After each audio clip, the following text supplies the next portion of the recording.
Friends തൊഴിലാണ് helmet വെച്ച് ride ചെയ്യാൻ വേണ്ടിയിട്ടാണ് കേട്ടോ. ഇപ്പൊ കാര്യങ്ങൾ പറഞ്ഞ് വണ്ടികൾ കാണിച്ചു എന്നുള്ള ആദ്യം ചെയ്യുന്നത്. ഇത് 2020 സ്റ്റാൻഡേർഡ് ES X വരുന്ന മോഡലാണ്. വണ്ടി സ്റ്റാൻഡേർഡ് തന്നെയാണ്. ഇതിൽ ഏറ്റവും വലിയ പ്രത്യേകത എന്ന് പറഞ്ഞാൽ കാർബറേറ്ററിൽ സെൽഫ് സ്റ്റാർട്ട് വരുന്ന മോഡൽ. അപ്പം ചില ആളുകൾക്ക് BS6 വണ്ടി FI പ്രശ്നങ്ങൾ, FI ECM കംപ്ലൈൻസ് അല്ലെങ്കിൽ അങ്ങനെ ഒരു പേടിയുള്ള ആളുകൾക്ക് ധൈര്യമായിട്ട് സെലക്ട് ചെയ്യാൻ വേണ്ടി വണ്ടിക്ക് കാർബറേറ്ററാണ്, സെൽഫ് സ്റ്റാർട്ടുമാണ്. വണ്ടി നോക്കാം. സെൽഫ് സ്റ്റാർട്ടാണ് വരുന്നത്, കാർബറേറ്ററാണ് വരുന്നത്. അതിന്റെ കാര്യങ്ങൾ ഞാൻ പറഞ്ഞുതരാം. ഇതിപ്പോ നമ്മുടെ അടുത്ത് വന്നത് കുറച്ച് ദൂരെ നിന്ന് വന്ന വണ്ടിയാണ്. വണ്ടിയുടെ ശബ്ദം നോക്കുക.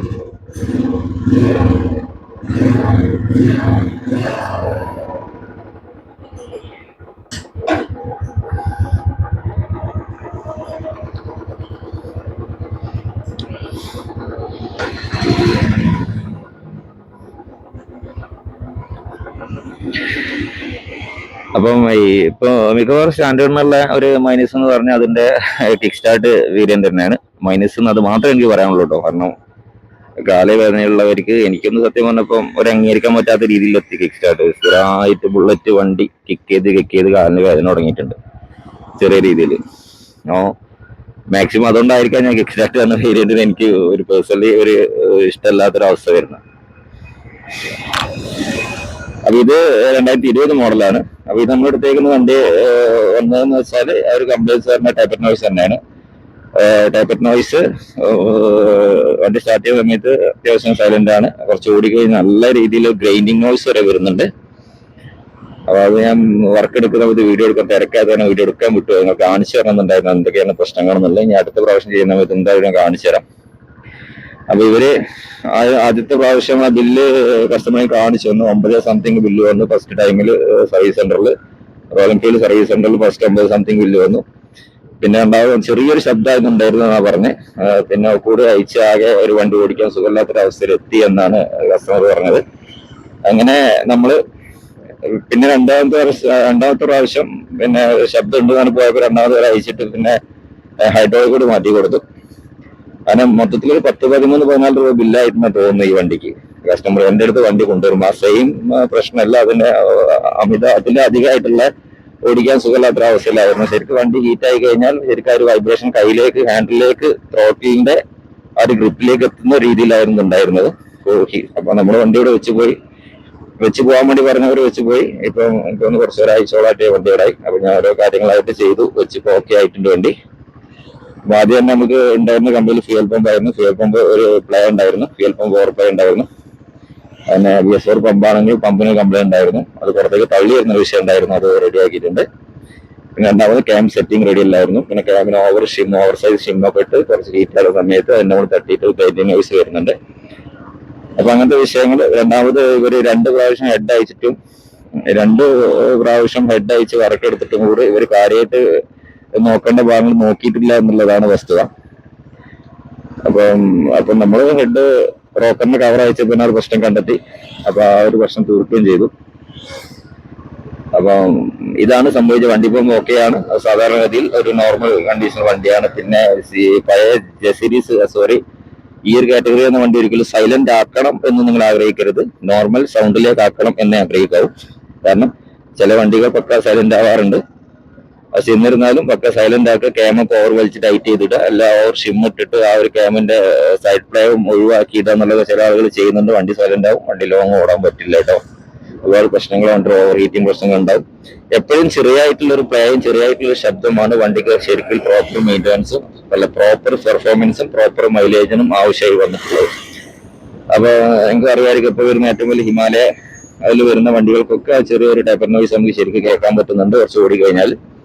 അപ്പൊ അത് ചില ആളുകൾ വന്നിട്ട് നമ്മള് ശബ്ദമാണോ ആ ഒരു കംപ്ലൈന്റ് ആണെന്ന് തോന്നിയിട്ട് വർക്ക് എടുക്കാൻ നിൽക്കരുത്. അതൊക്കെ കമ്പനി ആ ഒരു കറക്റ്റ് ടാപ്പറ്റിന്റെ ആ ഒരു ക്ലിയറൻസിൽ ഇടുന്നതുകൊണ്ട് സംഭവിക്കുന്നതാണ്. ആ ക്ലിയറൻസ് കുറച്ച് നമ്മൾ സൈലന്റ് ആക്കി കഴിഞ്ഞാൽ വണ്ടിക്ക് ഒരുപാട് പ്രശ്നങ്ങൾ വരും. അതുകൊണ്ട് ഒരിക്കലും ശ്രമിക്കരുത്. അപ്പൊ ചെറിയൊരു ശബ്ദം, ഇതിനൊക്കെ ഹെവി എഞ്ചിനാകുമ്പോൾ ചെറിയൊരു സൗണ്ടൊക്കെ പുറത്തേക്ക് വരും ചെറിയ രീതിയിൽ വണ്ടി ഹീറ്റ് ആകുന്നതിനനുസരിച്ച്. അത് നോക്കിയിട്ട് അത് ഫോളോ ചെയ്തിട്ട് എനിക്കിത് സൈലന്റ് ആക്കണം എന്നുണ്ടെങ്കിൽ വർക്ക്ഷോപ്പിൽ പോകരുത്. ഇവിടെ എല്ലാവരും ആർക്ക് എന്ത് വർക്ക് കിട്ടി കഴിഞ്ഞാലും മാക്സിമം നമ്മൾ ബില്ലാക്കാൻ വേണ്ടി മാത്രമേ ശ്രമിക്കുള്ളൂ. അപ്പം അതെല്ലാവരും പ്രത്യേകം ശ്രദ്ധിക്കുക. നമ്മൾ ഈ ഒരു ടാപ്പറ്റിന്റെ നോയ്സോട് കൂടി അമിതമായിട്ട് നമുക്ക് സഹിക്കാൻ പറ്റാത്ത നോയ്സ് ഉണ്ട്. മാത്രമല്ല ഭയങ്കര വണ്ടിക്ക് പിക്കപ്പ് ഒരു വലിവ് കുറവൊക്കെ തോന്നുന്നുണ്ടെങ്കിൽ മാത്രം ആ ഒരു ഭാഗം നോക്കുക. അടി പ്രത്യേകം നമുക്ക് സാധാരണ നോർമലായിട്ട് വരുന്ന പെട്ട അടി ശരിക്കും നമുക്ക് ഫീൽ ചെയ്യും കേട്ടോ. അപ്പൊ ആ ഫീൽ ചെയ്യുന്നുണ്ടെങ്കിൽ നോക്കിക്കുക. അതല്ലാത്ത ഭാഗങ്ങൾ നോർമലായിട്ടുള്ള കാര്യങ്ങളൊക്കെ അതേമാതിരി നമുക്ക് അവോയ്ഡ് ചെയ്യുക. ആ വണ്ടിക്ക് വേറെ പെർഫോമൻസിനും കാര്യങ്ങളും യാതൊരു മാറ്റമില്ല എങ്കിൽ ആ ഒരു ഭാഗം അവോയ്ഡ് ചെയ്യുക എന്നുള്ളതാണ് നിങ്ങൾക്ക് സാമ്പത്തികപരമായിട്ട് ഏറ്റവും നല്ല കാര്യം എന്ന് ഞാൻ പറയുന്നു. അപ്പൊ ആരെടുത്ത് ഏതൊരു മെക്കാനിക്സിന്റെ അടുത്ത് ഒരു ശബ്ദമുണ്ട് എന്ന് തോന്നിയാൽ ഒരുപക്ഷെ ആളുകൾ ശബ്ദമുണ്ട് നമുക്ക് നോക്കാം, വഹിച്ചു നോക്കാം എന്നല്ലാതെ നമുക്ക് ഇത് കുഴപ്പമില്ല നിങ്ങൾ ഓടിക്കോളൂ എന്ന് പറയുന്ന ആൾക്കാർ വളരെ കുറവായിരിക്കും. അപ്പൊ ഒരു വർക്ക് കിട്ടുകയാണല്ലോ. അപ്പൊ ഒരു ചാകര സാധാരണ ടാബ്ലറ്റിന്റെ നോയ്സ് കളയാൻ വേണ്ടി 9, 10, 12, 15 ഒക്കെ ചെലവാക്കുന്ന ആളുണ്ട്. 25 രൂപ ചെലവാക്കി റെഡി ആകാത്ത ആളുകളുണ്ട്. കാരണം അയച്ചം എഞ്ചിൻ പണിയാണ്. അപ്പൊ അതിന്റെ ആ ഒരു റൂട്ട് വേഴ്സ് എന്താണെന്ന് ശരിക്കും മനസ്സിലാവാത്തത് കൊണ്ടായിരിക്കാം ആ ഒരു എഞ്ചിൻ പണി. എന്നാലും അതേപോലെ കിടക്കും. അപ്പൊ അതുകൊണ്ട് യൂസി വണ്ടി പുതിയതായിട്ട് എടുക്കുന്ന ആളുകൾക്ക് വിവരമാണ് അത് തരുന്നത് കേട്ടോ. അത് അമിതമായിട്ട് ശബ്ദം ഉണ്ടെങ്കിൽ മാത്രം ഒരു മെക്കാനിക്സിനെ സാധാരണ മെക്കാനിക്സിനെ ബുള്ളറ്റ് ഒരു പരിചയമുള്ള ഓടിച്ച് പരിചയമുള്ള അല്ലെങ്കിൽ സ്റ്റാർട്ട് ചെയ്ത് പരിചയമുള്ള അല്ലെ ബുള്ളറ്റ് ഓൺ ചെയ്യുന്ന മെക്കാനിക്സ് ഉണ്ടാവും. അവർക്ക് ശരിക്കും പറയാൻ പറ്റും കൊണ്ടെടുക്കുന്ന ആളുകളുടെ ബുള്ളറ്റ് അപ്പൊ എന്താണ് അതിന്റെ പ്രശ്നങ്ങൾ ഉണ്ടാകുന്നുള്ളത്. അപ്പൊ അതുകൊണ്ട് പിന്നെ ആ ഒരു പെർഫോമൻസിന് വണ്ടിക്ക് പിക്കപ്പ് കുറവുണ്ട് അല്ലെങ്കിൽ ഓവർ ഹീറ്റ് ഉണ്ട് ഭയങ്കര നോയ്സ് ഉണ്ട് എന്നുള്ളത് നോക്കുക. ഒരു നോർമൽ നോയ്സ് ഇതിന് പറഞ്ഞതാണ് കേട്ടോ. ആദ്യങ്ങൾ മനസ്സിലാക്കുക. ചില വണ്ടികൾ പക്കാ സൈലന്റ് ആവാറുണ്ട്, അതില്ല എന്ന് പറയുന്നില്ല. പക്ഷെ എന്നാലും ആ ഒരു നോർമൽ സൗണ്ട് ഇതിന് പറഞ്ഞിട്ടുള്ളതാണ്. ഓവർ ഹീറ്റ് ആകുമ്പോൾ തണുക്കുന്ന സമയത്ത് തണുത്ത് നിൽക്കുന്ന സമയത്ത് ഒരു മീഡിയം രീതിയിലുള്ള ശബ്ദം ഉണ്ടാവും. അപ്പൊ അതാണ് ഇതിന്റെ ഈ ഒരു എഞ്ചിന്റെ പിന്നെ യഥാർത്ഥ ഭാവം അങ്ങനെയാണ്. ഓക്കെ, അപ്പൊ നമ്മൾ ഈ ഒരു വണ്ടിയിലേക്ക് വരാം. ഞാനത് പറഞ്ഞ മാതിരി തന്നെ ഇത് 2020 മോഡൽ ES കാർബറേറ്ററിൽ വരുന്നൊരു വണ്ടിയാണ്. അപ്പം ES BS6 വരുന്നുണ്ട്. BS6 ഫ്യൂൽ ഇഞ്ചക്ടർ ആണ്, ഫ്യൂൽ പമ്പാണ്. ആ ടെൻഷൻ ഇല്ലാതെ നല്ലൊരു വണ്ടിയുള്ള ചോയ്സ് തന്നെയാണ്. എന്നാലും BS-ന്റെ അത്ര ഒരു സ്മൂത്ത് ഈ വണ്ടി ഉണ്ടോ എന്ന് ചോദിച്ചാൽ ഇല്ല എന്ന് തന്നെ പറയാം. സോറി, BS4 എന്ന് ഉദ്ദേശിച്ചത് BS6 വരുന്ന നമ്മുടെ പിന്നെ ഫ്യൂൽ ഇഞ്ചക്ടർ അത്ര തന്നെ ആ ഒരു സ്മൂത്ത്നെസ് ഒരിക്കലും കാർബറേറ്റർ കിട്ടില്ല. അത് ഓടിച്ചൊക്കെ അറിയുള്ളൂ. സ്മൂത്ത് ആയ റൈഡിങ് കിട്ടില്ല. എന്നാലും കാർബറേറ്റർ ബുള്ളറ്റിന്റെ എല്ലാ പഞ്ചും ഈ ഒരു വണ്ടി കിട്ടും എന്നും പറയാം. അപ്പൊ റിഫൈൻമെന്റ് നമുക്ക് തോന്നുന്നില്ല എപ്പോഴും ഫ്യൂൽ ഇഞ്ചക്ഷൻ കറക്റ്റ് ആയിട്ട് ECM കൺട്രോൾ ഫ്യൂൽ ഇഞ്ചക്ഷൻ ആണ് കറക്റ്റ് ആയിട്ട് അതിന്റെ എല്ലാ വർക്കും വളരെ പ്രോപ്പറായി നടക്കുന്നതുകൊണ്ട് തന്നെയാണ് ആ റിഫൈൻമെന്റ് നമുക്ക് ഫീൽ ചെയ്യുന്നത്. അപ്പൊ ഈ ഒരു വണ്ടി സ്റ്റാൻഡേർഡ് അല്ല, ചില ആളുകൾക്ക് സെൽഫ് സ്റ്റാർട്ടിലുള്ള ഒരു സ്റ്റാൻഡേർഡ് അല്ല സെൽഫ് സ്റ്റാർട്ടിന്റെ ഇലക്ട്ര എന്നൊക്കെ പറയുന്നതെങ്കിലും കൂടി സെൽഫ് സ്റ്റാർട്ടിന്റെ ഇലക്ട്ര അല്ല, ഇത് സ്റ്റാൻഡേർഡ് തന്നെയാണ് വണ്ടി. അപ്പൊ അവസാനം ഒരു 2023 ES ഒളിമ്പിൽ നിർത്തുന്നതിന് മുന്നേ ഒരു ചടപട വണ്ടി വിറ്റ് ചെയ്യാൻ വേണ്ടി പല രീതിയിലും പല കോലത്തിലും വണ്ടി ഇറങ്ങിയിട്ടുണ്ടെന്ന് തന്നെ പറയാം. അപ്പോ അതിൽപ്പെട്ടൊരു വണ്ടിയാണത്. സെൽഫ് സ്റ്റാർട്ട് ആഗ്രഹിക്കുന്ന അതിന്റെ ടോർക്ക് കാണിച്ചു തരാം. ടോപ്പിൽ എത്രത്തോളം ടോ സ്പീഡിൽ പോകും എന്നുള്ളത്. ക്ലാസിക്കിന്റെ ക്രാങ്ക് അല്ല ഇതിൽ വരുന്നത്, ശരിക്കും സ്റ്റാൻഡേർഡിന്റെ ക്രാങ്ക് തന്നെയാണ് വരുന്നത്. അത് വെച്ച് സെൽഫ് സ്റ്റാർട്ട് ആഡ് ചെയ്ത് പുറത്തിറക്കി എന്നുള്ളതാണ്. ആളുകളെ എന്തൊക്കെ പോരായ്മയായിരുന്നോ നമ്മൾ സ്റ്റാൻഡിൽ ഉണ്ടായിരുന്ന സെൽഫ് സ്റ്റാർട്ട് ഉണ്ട്, ഡിസ്ക് ബ്രേക്ക് ഉണ്ട്. അപ്പൊ എല്ലാ കാര്യങ്ങളും ഇതിൽ ആഡ് ചെയ്തിട്ട് 2024 ABS അടക്കമുള്ള ഒരു വണ്ടിയാണത്. ABSന്റെ കാര്യം പരിഗണിക്കേണ്ട എന്ന് തന്നെ പറയാം. ABS നമ്മൾ മറന്നേ കിട്ടിയാ കിട്ടി, പോയാ പോയി. റോയൽ എൻഫീൽഡ് ABSന്റെ കാര്യം ബാക്കിയുള്ള വണ്ടി എനിക്കറിയില്ല. ബാക്കിയുള്ള വണ്ടി എനിക്ക് വർക്ക് എടുത്ത് പരിചയമില്ല. എൻഫീൽഡ് മാത്രമാണ് ചെയ്യുന്നത്. അത് എൻഫീൽഡിന്റെ കാര്യമാണ് പറയുന്നത്. അപ്പോ ഈ ഒരു വണ്ടി ABS കിട്ടുന്നിടത്തോളം കിട്ടും. അത് കഴിഞ്ഞാൽ സെൻസറൊക്കെയാണ് ഓക്കെ. 600-700 രൂപ സെൻസർ മാറ്റിയെടുക്കാൻ പറ്റും. കഴിഞ്ഞ സെൻസറൊക്കെ പോയി കഴിഞ്ഞാൽ ഷോർട്ട് ആവാണ് പ്രശ്നങ്ങൾ കൂടുതൽ വരുന്നുണ്ട്. അതുകൊണ്ട് സെൻസറൊക്കെ ആയി കഴിഞ്ഞാൽ പെട്ടെന്ന് മാറ്റി കളയാട്ടെ. അല്ലാതെ നിൽക്കാതെ മോഡുലേറ്റർ വേറെ 15-16 രൂപ വില വരുന്നുണ്ട് മോഡുലേറ്ററിന്. ആ മോഡലിൽ മാറ്റി ഒരിക്കലും നമുക്ക് ABS ഫംഗ്ഷനൊക്കെ ഓടിക്കാൻ സാധാരണക്കാരെ സംബന്ധിച്ചിടത്തോളം കുറച്ച് ബുദ്ധിമുട്ടുള്ള കേസാണ്. അപ്പൊ പിന്നെ ഒരു കാര്യം കൂടെ പറഞ്ഞുതരാം. ABS ഇല്ല എന്ന് കരുതി പേടിക്കേണ്ട കാര്യം, നോർമലായിട്ട് ബ്രേക്കിംഗ് ഫംഗ്ഷൻ ചെയ്യും കേട്ടോ. സാധാരണ എങ്ങനെയാണ് ഇതിന്റെ മുന്നുള്ള വണ്ടികളൊക്കെ ABS ഇല്ലാതെ വണ്ടികൾ ഉപയോഗിച്ചിരുന്നത് അതേമാതിരി ഉപയോഗിക്കാൻ പറ്റും. പേടിക്കേണ്ട കാര്യമൊന്നുമില്ല. പിന്നെ നിങ്ങൾ വേറൊരു വിഷയം കൂടെ ഉണ്ട്. സ്റ്റാൻഡേർഡ് ഉപയോഗിക്കുന്ന ആളുകൾ എപ്പോഴും ശ്രദ്ധിക്കാനുള്ള കാര്യം, സ്റ്റാൻഡേർഡ് ലോ ആൻഡ് ടോർക്ക് ഉദ്ദേശിച്ച് വണ്ടി എടുക്കുന്ന ആൾ ചെയിൻ സ്പ്രോക്കറ്റ് മാറ്റാൻ പോകുന്ന സമയത്ത് സ്റ്റാൻഡേർഡിന്റെ ചെയിൻ സ്പ്രോക്കറ്റ് തന്നെയാണ് ഇടുന്നതെന്ന് ഉറപ്പ് വരുത്തുക കേട്ടോ. കാരണം ചിലപ്പോൾ ഷോപ്പിലുള്ള സ്റ്റോക്കുള്ള സാധനങ്ങൾ വെച്ച് ഇൻസ്റ്റാൾ ചെയ്യാൻ സാധ്യത കൂടുതലാണ്. ക്ലാസിക്കിന്റെ സൂട്ടാവും. കാരണം ഒരു ടീത്ത് കൂടുതലായിരിക്കുന്നുള്ളൂ. 16 ടീത്താണ് ഉണ്ടാവുക ക്ലാസിക്കിന്റെ ഫ്രണ്ട് സ്പോക്കറ്റിന്റെ ടീത്ത്. ആ ടീത്തിനും എന്താണ് വിഷയം ലോ ആൻഡ് ടോർക്ക് ഗണ്യമായി കുറയുന്നില്ല. പക്ഷെ പെട്ടെന്ന് വലിച്ച് കുറച്ചൊരു പോകും സ്പീഡ് പെട്ടെന്ന് കുറച്ചുകൂടെ ഒന്ന് ബെറ്റർ ആയിട്ട് പോകാൻ പറ്റും. പക്ഷെ നല്ല ബുള്ളറ്റ് ലോ സ്പീഡിൽ ഓടിക്കുക എന്നുള്ള ഒരു അഡ്വൻറ്റേജ് അങ്ങ് പോയി കിട്ടും കേട്ടോ. അപ്പൊ ഞാൻ ഏറ്റവും നോക്കാം മീറ്ററിലേക്ക് കാണിക്കുക കേട്ടോ. ഞാനിപ്പോൾ വണ്ടി ടോപ്പ് ഗിയറിലാണ് ഇറങ്ങി വന്നു. അതിന്റെ ടോർക്കാണ് കാണിച്ചത്. നമുക്ക് എല്ലാവരും ഈ ഒരു വണ്ടി BS4 വരുന്ന ഈ ഒരു സെൽഫ് സ്റ്റാർട്ടുള്ള ഈ ഒരു ചില ആളുകൾ പഴയ ആൾക്കാർ പറഞ്ഞിരുന്നു ഇലക്ട്രിക് സ്റ്റാൻഡേർഡിന്റെ ബോഡി വെച്ചായിരുന്നല്ല. അല്ല, ഇത് കറക്റ്റ് സ്റ്റാൻഡേർഡിന്റെ തന്നെ ക്രാങ്ക് വെയിറ്റുള്ള ഒരു വണ്ടിയാണ്. നോക്കുക, 40 താഴെയാണ് വണ്ടി പോകുന്നത്. നോക്കുക കേട്ടോ, ടോപ്പ് ഗിയറിലാണ് 40 താഴോട്ട് ഓടി.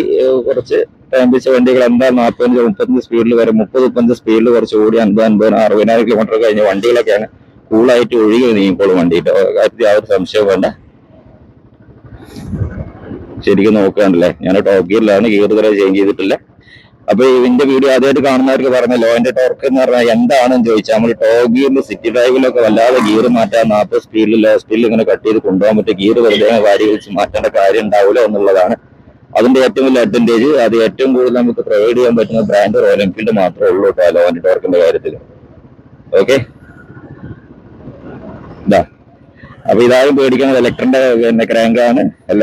ഇലക്ട്രന്റെ പഴയ ഇലക്ട്ര ക്ലാസിക്കിന്റെ സെയിം വണ്ടിയായിരുന്നു. ക്ലാസിക്കിന്റെ ആ ഒരു ബോഡിയിൽ ഫ്രണ്ട് മഡ്ഗാർഡും ബാക്ക് മഡ്ഗാർഡും മാറ്റി വെച്ചു എന്നല്ലാതെ ആ എഞ്ചിനിൽ മാറ്റി വെച്ചു, ഇലക്ട്രയുടെ ആക്കി. അതേമാതിരി സീറ്റ് സ്റ്റാൻഡേർഡ് ആക്കി ഇലക്ട്ര വന്നിരുന്നു.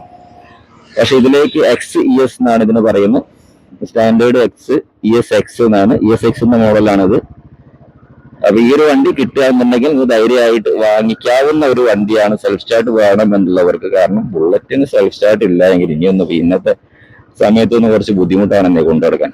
ട്രാഫിക്കും കാര്യങ്ങളൊക്കെ കുറച്ചുകൂടി എന്തൊരു ലെജൻഡ് റൈഡേഴ്സ് പ്രായ ഡോക്ടർ 40 ഒക്കെ നിർബന്ധമായിട്ട് നിങ്ങൾ സെൽഫ് സ്റ്റാർട്ട് തന്നെ നോക്കുക കേട്ടോ. പിന്നെ കാലിന് മുഖത്ത് കിക്ക് ചെയ്ത് കാലിന് ജോയിന്റ് വേദന ആക്കി പിന്നെ ചികിത്സിക്കുന്നതിനേക്കാളും നല്ലത് ആ ഒരു പിന്നെ സെൽഫ് സ്റ്റാർട്ട് വണ്ടി കിക്ക് ഉണ്ട്. നമുക്ക് ആഗ്രഹം തീർക്കാൻ വേണ്ടിയിട്ട് നമുക്ക് കിക്ക് ചെയ്യുകയും ചെയ്യാം, എന്തെങ്കിലും ആഡ് ചെയ്യാം. ഡീകംപ്രഷൻ ഒക്കെ ഡീകംപ്രഷൻ ഒക്കെ ചെയ്യാം, എല്ലാ കാര്യങ്ങളും ചെയ്യാവുന്നുള്ളൂ.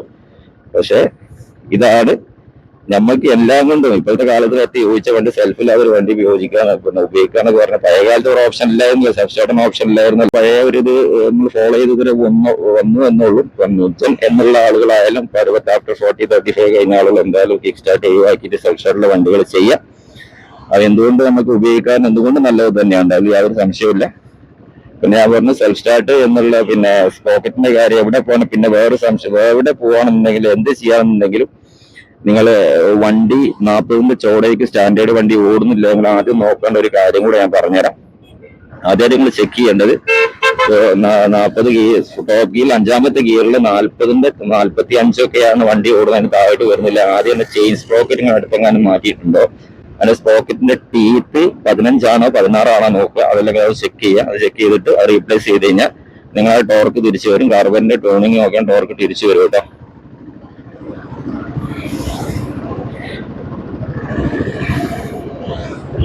അപ്പൊ ഈ ഒരു വണ്ടി ഞാൻ വീണ്ടും ഞാനത്തെ ഗിയർ ഹൈവേലെത്തിന് ഗിയർ ചേഞ്ച് ചെയ്തിട്ടേ ഇല്ല.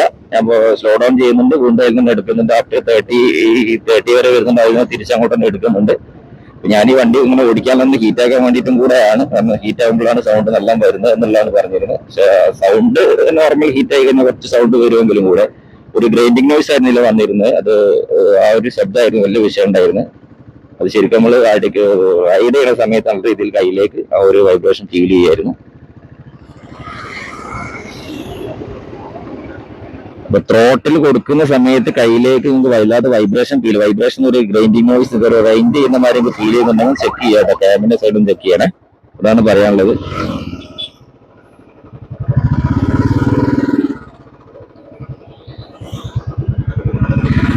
പിന്നെ പല ആളുകളും ചോദിക്കാറുണ്ട്, പുതിയ വ്യൂസ് ആണ്, പല ആളുകളും ചോദിക്കാറുണ്ട് ലോങ് റൈഡിന് പറ്റിയ വണ്ടി ഏതാണെന്ന് ചോദിച്ചാൽ ലോങ് റൈഡിന് പറ്റിയ വണ്ടി അത്യാവശ്യം കുഴപ്പമില്ല, ലോങ് റൈഡ് ചെയ്യാൻ പറ്റും, നല്ല ഹാൻഡ്ലിംഗ് ആണ്, സ്റ്റാൻഡേർഡ് എന്ന വണ്ടി. അപ്പോൾ സെൽഫ് സ്റ്റാർട്ട് ഉണ്ടെങ്കിൽ വളരെ ഓക്കെയാണ്. ലോങ് റൈഡിന് പറ്റിയ ക്രൂസർ ടൈപ്പ് വണ്ടിക്കാണ്. ഇതും ഒരു ക്രൂസർ സെഗ്മെന്റ് ആണ് അറിയപ്പെടുന്നതെങ്കിലും കൂടെ പക്ക ക്രൂസറിന് അറിയപ്പെടുന്ന തണ്ടർബേർഡ് അല്ല മെറ്റിയോർ ആണ് കേട്ടോ. ലോങ് ആണ് ഉപയോഗിക്കുന്നത്. തണ്ടർബേർഡ് മെറ്റിയോറൊക്കെ നല്ല വണ്ടി നോക്കിയെടുക്കുക, എനിക്കതേ പറയാനുള്ളൂ. നല്ല രീതിയിൽ നല്ല ഓടിക്കാൻ സുഖമുള്ള സ്മൂത്തായിട്ട് റൈഡ് ചെയ്യാൻ പറ്റിയ ഒരു വണ്ടി. കുറെ ആൾക്കാർ ഈ മേഖലയിൽ പുതിയതായിട്ട് വരുന്ന ആൾക്കാർ പറ്റിക്കപ്പെടുന്നുണ്ട് പല കാര്യങ്ങൾ കൊണ്ടും. അവർ ഉഡായിപ്പ് എന്തെങ്കിലും ഒപ്പിച്ച് പണിയൊക്കെ എടുത്തതായിട്ട് പിന്നെ വിൽക്കുന്നുണ്ട്. അങ്ങനത്തെ വണ്ടിയൊക്കെ ശ്രദ്ധിച്ചെടുക്കുക. അങ്ങനത്തെ വണ്ടികൾ കൈ കിട്ടി കഴിഞ്ഞാൽ മെക്കാനിക്സിന്റെ അടുത്ത് നിന്ന് ഇറങ്ങി വരാൻ കഴിയാത്തൊരവസ്ഥ. അതാ പണി പ്രോപ്പറായിട്ട് എടുക്കാൻ പറ്റിയിട്ടില്ലെങ്കിൽ വീണ്ടും പൈസ മുടക്കി നിങ്ങൾ പ്രോപ്പറായിട്ട് എടുത്ത് വലിക്കുന്നത് വരെ പൈസ അങ്ങ് മുടക്കിക്കൊണ്ടിരിക്കണം. അതാണ് എന്റെ അവസ്ഥ വരുന്നത്. അപ്പൊ ഇതാണ് തണ്ടർബേർഡ് സ്റ്റാൻഡേർഡ് ESX എന്ന് പറഞ്ഞ മോഡൽ. ESX എന്നാണ് ഇതിന് പറയാ. എക്സ് എന്ന് പറഞ്ഞ സ്റ്റാൻഡേർഡ് നിർത്തുന്നതിന് മുന്നുള്ള ഒരു വണ്ടിയാണ്. BS6 വരുന്നതിന് തൊട്ട് മുന്നുള്ള BS4 വന്ന ഒരു സെൽഫ് സ്റ്റാർട്ട് ഉള്ള ഒരു വണ്ടിയാണത്. അതിന്റെ ആകെ ഒരു മൈനസ് എന്ന് പറഞ്ഞാൽ ടാങ്കിന്റെ മുകളിൽ ആ റെട്രോ സ്റ്റൈലിലെ ലൈനിങ്ങും കാര്യങ്ങളും ഒന്നും ഉണ്ടാവില്ല എന്ന് മാത്രമേ ഉള്ളൂ. അപ്പൊ അത് വേണമെന്നുള്ള ആൾക്ക് ടാങ്ക് നമുക്ക് ലൈൻ ചെയ്തിട്ട് പഴമുള്ളാക്കാവുന്നുള്ളൂ. വേറെ ഒരു വ്യത്യാസം ഇതിനില്ല കേട്ടോ. ഓക്കെ, അപ്പൊ അടുത്തൊരു വീഡിയോ കൂടെ ഇവിടെ കാണാം. Thanks for watching.